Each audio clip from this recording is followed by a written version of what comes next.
बिहार में एक ऐसी डील हुई है जो सुनने में ही मतलब यकीन करने लायक नहीं लगती है। एक अरबों डॉलर का प्रोजेक्ट जिसके लिए जमीन का किराया सुनकर कोई भी हैरान रह जाएगा। चलिए इस पूरे मामले को परत दर परत समझते हैं। जरा सोचिए, भारत की सबसे बड़ी कंपनियों में से एक बहुत बड़े प्रोजेक्ट के लिए जमीन लेती है, तो उस जमीन का सालाना किराया कितना होगा? लाखों, करोड़ों? नहीं, ये है वो रकम, सिर्फ ₹1 पूरे साल का। जी हाँ, हम बात कर रहे हैं बिहार के भागलपुर में 1050 एकड़ जमीन की। ये जमीन अडानी पावर को 33 सालों के लिए लीज पर दी गई है। और किराया, जैसा कि बताया, सिर्फ ₹1 सालाना। ये सौदा अपने आप में ही कई बड़े सवाल खड़े कर देता है ना? तो सबसे बड़ा सवाल यही है कि आखिर ₹1 में ये सौदा हुआ क्यों? इसे समझने के लिए सबसे पहले सरकार और कंपनी का ऑफिशियल पक्ष देखना होगा कि आखिर इस प्रोजेक्ट से बिहार को क्या मिलने का वादा किया गया है। और वादे सच में काफी बड़े हैं। अगर हम ऑफिशियल तौर पर देखें तो ये आंकड़े किसी भी राज्य के लिए बहुत मायने रखते हैं। 27,000 करोड़ रुपए का भारी भरकम निवेश, 2400 मेगावाट का पावर प्लांट बनाने के दौरान हजारों नौकरियां और फिर 3,000 पक्की नौकरियां, साथ में 25 साल तक बिजली सप्लाई का एग्रीमेंट भी। इन वादों को बिहार की ऊर्जा और बेरोजगारी जैसी बड़ी समस्याओं के हल के तौर पर पेश किया जा रहा है। तो ये तो हुई सरकारी कहानी, वादों की कहानी। लेकिन चलिए अब जमीन पर उतरते हैं और उस हकीकत को देखते हैं जिसका सामना वो लोग कर रहे हैं जिनकी जमीन पर ये सब बन रहा है। ये जो शब्द हैं, ये किसी फिल्म का डायलॉग नहीं है। ये एक स्थानीय गांव वाले के असली शब्द हैं। और ये शब्द इस प्रोजेक्ट की इंसानी कीमत को सामने लाते हैं। कई लोगों का आरोप है कि उनसे जबरदस्ती और धोखे से जमीन ली गई और उनकी आवाज को दबा दिया गया। और आरोप छोटे मोटे नहीं है, लिस्ट काफी गंभीर है।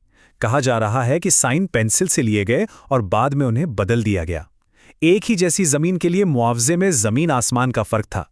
किसी को 1.4 करोड़ रुपए प्रति एकड़ मिले तो ठीक बगल वाले को सिर्फ 60 लाख। यहां तक कि ऑफिशियल डॉक्यूमेंट्स में उपजाऊ जमीन को बंजर तक दिखाया गया है। और जब प्रधानमंत्री का दौरा हुआ तो विरोध करने वालों को कथित तौर पर पुलिस ने हिरासत में ले लिया। जमीन तो गई ही, लेकिन इस सौदे की एक और बहुत बड़ी कीमत है जो हमारा पर्यावरण चुका सकता है। वो कीमत है 10 लाख। जी हाँ, अनुमान है कि इस प्रोजेक्ट के लिए 10 लाख पेड़ काटे जाने हैं। ये सिर्फ एक नंबर नहीं है, ये एक पूरे जंगल का सफाया है। और यहीं पर एक बहुत बड़ा विरोधाभास सामने आता है। एक तरफ देश में प्रधानमंत्री का अभियान चल रहा है, एक पेड़ मां के नाम, वहीं दूसरी तरफ भागलपुर की जमीनी हकीकत कुछ और ही कहानी बयां कर रही है, जहां स्थानीय लोगों का आरोप है कि 10 लाख पेड़ अडानी के नाम पर काटे जा रहे हैं। तो हमने जमीन की बात की, पेड़ों की बात की, लेकिन इस प्रोजेक्ट का मेन मकसद तो बिजली बनाना है ना? तो चलिए अब उस बिजली की कीमत को देखते हैं और ये पता करते हैं कि बिहार के लोगों को इसके लिए आखिर क्या दाम चुकाना होगा। ये चार्ट साफ साफ दिखाता है अडानी पावर बिहार को जो बिजली देगी उसकी दर है 6.08 रुपए प्रति यूनिट।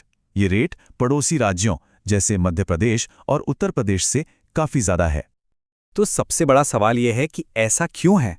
ये तो लॉजिक के बिल्कुल उल्टा है। जब जमीन की लागत सिर्फ ₹1 सालाना है, बिहार में मजदूरी भी सस्ती है, कोयला भी पास के झारखंड से ही आ रहा है और टेक्नोलॉजी भी एकदम नई है, तो हिसाब से तो बिजली सस्ती होनी चाहिए थी। ये ऊंची कीमत का राज और भी गहरा हो जाता है। पता है, जमीन और जंगलों की ये लड़ाई इस इलाके के लिए कोई नई बात नहीं है। असल में ये हमें दशकों पुराने एक बहुत मशहूर आंदोलन की याद दिलाती है। 1980 के दशक में जब यह हिस्सा बिहार का ही था, तब यहाँ के आदिवासी समुदायों ने जंगल बचाओ आंदोलन शुरू किया था। ये आंदोलन सरकार की उस योजना के खिलाफ था जिसमें वो प्राकृतिक साल के जंगलों को काटकर वहाँ कमाई के लिए सागौन के बागान लगा रही थी। और इसे देखकर ऐसा लगता है मानो इतिहास खुद को दोहरा रहा हो। 80 के दशक में लड़ाई थी प्राकृतिक साल के जंगल बनाम व्यावसायिक सागौन के बागान के, और आज लड़ाई है आम और लीची के बागों को बचाने की कोयला पावर प्लांट से। किरदार बदल गए हैं, लेकिन कहानी का जो मूल संघर्ष है वो वही का वही है, प्राकृतिक संसाधन बनाम व्यावसायिक हित। तो अब हम आते हैं सबसे जरूरी सवाल पर।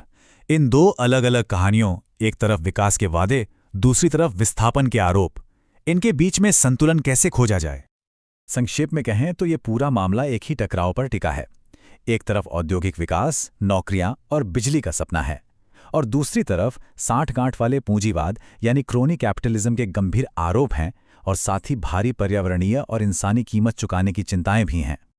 तो आखिर में ये पूरी कहानी हमें एक बुनियादी सवाल के सामने लाकर खड़ा कर देती है कि प्रगति यानी प्रोग्रेस की असली कीमत क्या होती है।